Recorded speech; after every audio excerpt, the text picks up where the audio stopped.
이렇게 네 가지 카테고리는 권리 분석이 필요 없는 물건이다 라고 보시면 됩니다. 굉장히 쉽죠? Lost track of the forest through the trees, forgot what I was chasing. Spent so many nights.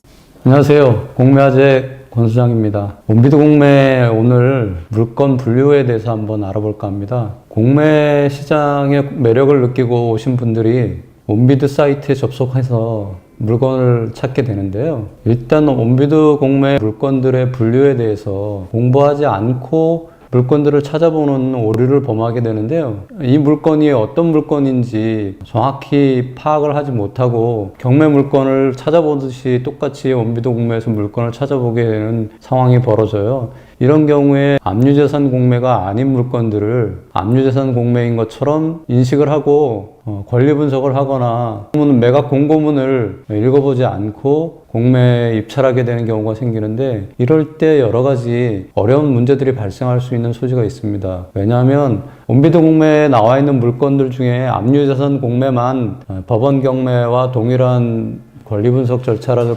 밟든가 말소주의가 적용되고, 나머지 물건들은 권리 분석이 필요 없든가 권리 분석을 하더라도 좀 더 다른 방법으로 권리 분석을 해야 되고, 그런 것들을 무시하고 하시다 보니까 최종적으로는 입찰보증금을 포기하는 경우들이 생길 수가 있어요. 그래서 오늘은 원비드 공매의 매물들이 어떻게 분류되어 있고 그 매물들을 어떤 방식으로 찾아 나갈 건가, 이런 거에 대한 부분들을 기초적인 거지만 확실히 짚고 넘어가야 되겠다 하는 생각에서 말씀드리고자 합니다. 원비드 공매 홈페이지를 열면 그림으로 아파트, 단독주택, 임야, 토지, 불용품 이런 것들을 그림으로 선택할 수 있도록 되어 있기도 하고요. 그런 검색 조건을 건너뛰기 위해서는 상세 검색으로 넘어가게 되는데요. 상세 검색 홈페이지를 찾기 위해서는 상단에 부동산 홈페이지, 동산 홈페이지 이렇게 나눠져 있는데요. 거기서 부동산 홈페이지 공매 물건 검색을 클릭하시고 들어가면 하단부에 물건의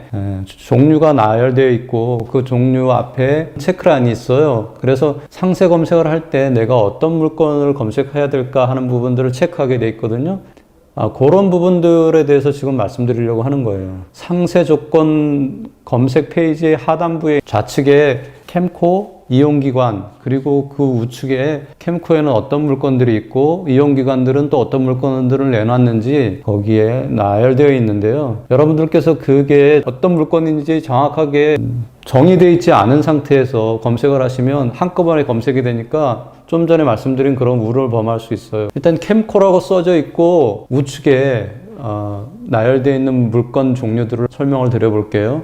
캠코라고 되어 있는 거는 물건의 매각 주체가 캠코가 된다는 것을 의미하고요. 캠코는 한국자산관리공사를 의미하죠. 진행되는 물건 중에는 가장 먼저 제일 많은 물건 수가 있는 압류재산 공매입니다. 여러분들이 잘 아시는 법원 경매하고 비슷한 방법으로 권리 분석을 할 수 있는 물건들입니다. 압류재산 공매는 체납세금을 회수하기 위해서 국가기관이 압류해서 매각하는 물건인데요. 자산관리공사가 대신 그 일을 하고 있죠. 그래서 이 압류재산 공매가 원비드 공매 사이트 내에서 물건 수가 가장 많고요. 여러분들이 많이 공부하신 법원 경매의 권리 분석 지식이라든가 말소기준 권리 위에 있는 물건들은 인수하고 아래에 있는 물건들은 말소되는 그런 방법들을 사용해서 권리 분석을 하시면 되겠습니다. 그래서 압류재산 공매는 경매를 공부하신 분들도 아주 쉽게 접근할 수 있는 물건이라고 볼 수 있고요. 그 옆에 국유재산 물건이라는 게 있습니다. 이 국유재산 물건은 국가가 가지고 있는 물건들 중에서 매각하는 물건입니다. 그래서 권리 분석이 필요 없고 수익 분석만 하면 되는 물건들이기도 해요. 어찌 보면 원비드 공매에서 가장 쉬운 물건이라고 할 수 있어요. 시작가가 기본적으로 공시가격이라든가 공시지가 이런 거에 기반해서 진행되기 때문에 감정 자체가 시세에 가깝게 감정이 되어 있다기보다는 조금 시세보다는 아래쪽에 물건 가격이 정해지고요. 거기서부터 시작한다고 보시면 됩니다. 저감률이 많지 않기 때문에 어느 정도는 시세에 가까운 가격으로 살 수밖에 없긴 한데요. 그럼에도 불구하고 요충지에 있는 물건들이 많고요. 그다음 미래 가치가 높은 물건들이 상당히 많이 있어요. 그래서 국유재산 물건을 유심히 좀 바라보셔야 될 필요성이 있다고 말씀드립니다. 그 다음에 유입자산이라는 물건이 있는데요. 캠코가 대출을 하거나 보증을 서거나 하면서 관여된 물건들이 경매에 나오게 되는 경우들이 있어요. 그러면 캠코에서 높은 가격에 낙찰이 되지 않겠다고 판단이 되면 일정 가격에서 캠코가 낙찰을 받아서 캠코 이름으로 소유권을 가져오게 됩니다. 그래서 이렇게 캠코가 소유권을 가져오게 된 물건들을 자산으로 가지고 있을 수가 없잖아요. 어차피 비업무용 자산이니까. 그래서 캠코도 이것을 다시 매각하게 되는데 이 매각 물건이 유입자산이라는 카테고리로 해서 온비도 공매에 나오게 됩니다. 유입자산 물건이라는 것도 결국은 권리 분석이 필요 없겠죠. 깨끗한 물건입니다. 이런 물건들도 수익성이 있는 물건들이 꽤 있는데요. 한 가지 단점은 유입자산에 나오는 물건들이 수가 얼마 안 된다는 겁니다. 보통의 경우는 유입자산만 단순히 클릭하면 물건이 없는 경우도 상당히 많아요. 그런데 어떤 특정 기간에 유입자산 물건이 쏟아져 나오기도 하고 어떤 단기간 내에 그 유입자산 물건이 팔리기도 합니다. 그래서 여러분들이 유입자산이 어떤 건지 파악해 놓으셨다가 가끔 가다가 유입자산 물건을 한번 클릭해 보셔서 거기에 물건이 나오는지 점검해 볼 필요는 있다, 이렇게 말씀드립니다. 그리고 수탁재산이라는 게 있어요. 캠코에 이용기간 회원이라고 있는데요. 개인 회원 말고 캠코라는 공매 사이트를 이용하고자 하는 비업무용 자산을 판매하기 위해서 회원 가입을 하는 기관들이 있어요. 그래서 그런 기관들을 이용기관이라고 하는데요.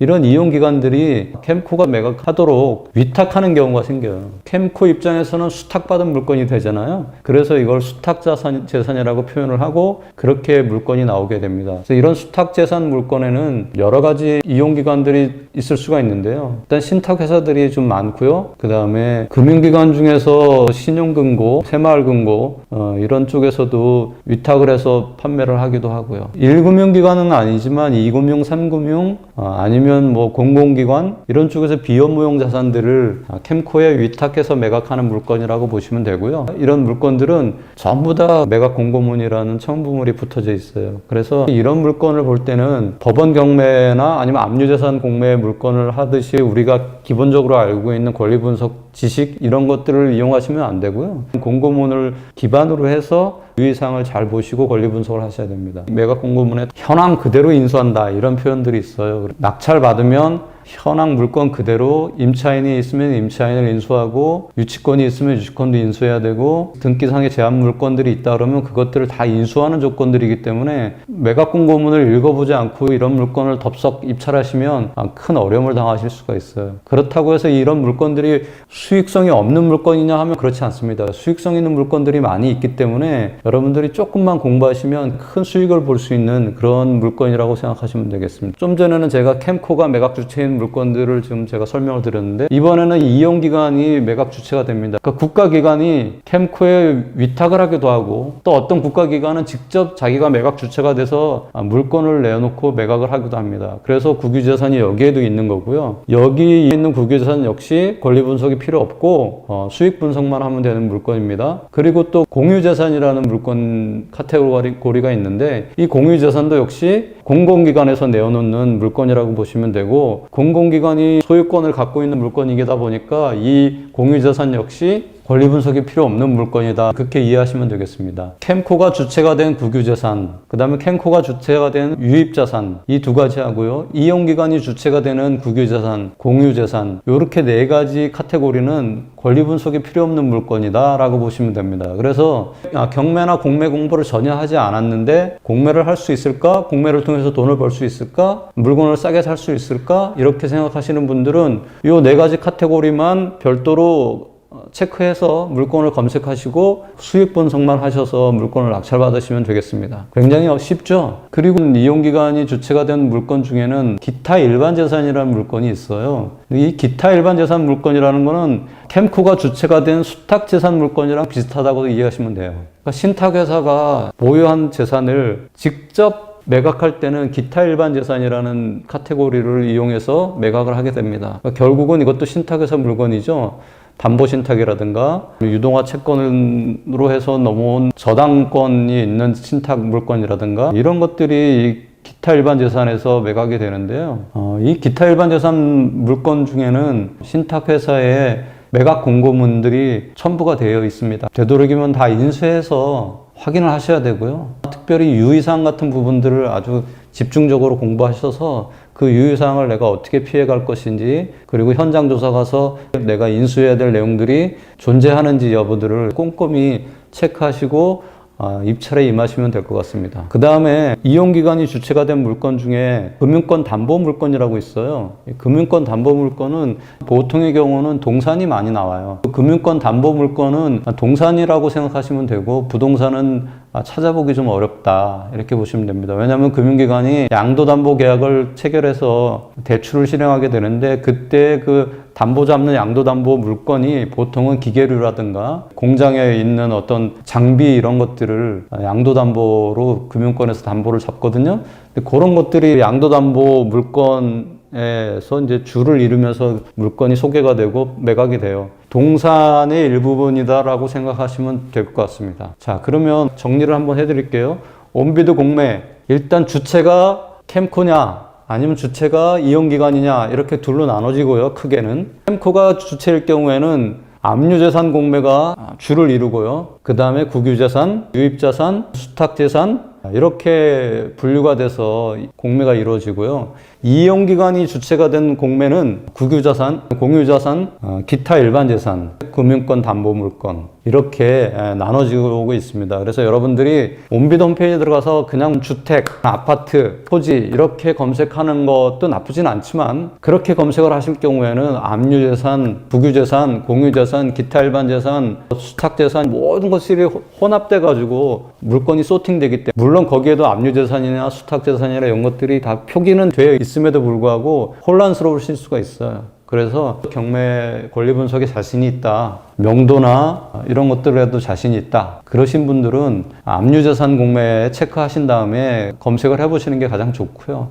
경매 공부 해보지 않았는데 온비드 공매로 물건 싸게 사보고 또 돈도 한번 벌어보고 싶다, 이런 분들은 국유재산, 유입자산, 공유재산 이렇게 권리 분석이 필요 없는 물건들만 체크해서 검색해서 물건들을 보시면 되겠고요. 특별히 신탁재산이라든가 이런 물건에 대해서 강점이 있고, 그런 물건들을 권리 분석을 잘 할 수 있다. 그 매각 공고문들을 잘 읽어볼 수 있고, 법적으로 내가 검토를 할 수 있고, 현장 가서 내가 인수해야 될 것들에 대해서 잘 체크해서 그것들을 잘 피해갈 수 있다, 자신이 있으신 분들은 수탁재산, 일반재산, 기타 일반재산 부분을 체크하셔가지고 검색하셔서 물건들을 찾아보시면 될 것 같아요. 오늘은 여러분들이 공매 물건을 검색하실 때 가장 필요한 카테고리별 물건의 특징들을 지금 말씀드렸고, 어떤 분들이 어떤 물건들을 체크해서 검색하는 게 좋겠다는 부분들을 말씀드렸어요. 공매 검색을 하실 때 많은 도움이 되셨으면 하고요. 여러분들께서 좋아요, 구독하기 눌러주시면 다음 시간에는 더 또 구체적인 부분들에 대해서 말씀을 드려서 여러분들이 온비드 사이트를 훨씬 더 잘 이용하실 수 있도록 제가 도와드리도록 하겠습니다. 또 기타 또 중요한 내용들은 제가 운영하는 카페에서 보실 수가 있는데요. 제가 칼럼들이라든가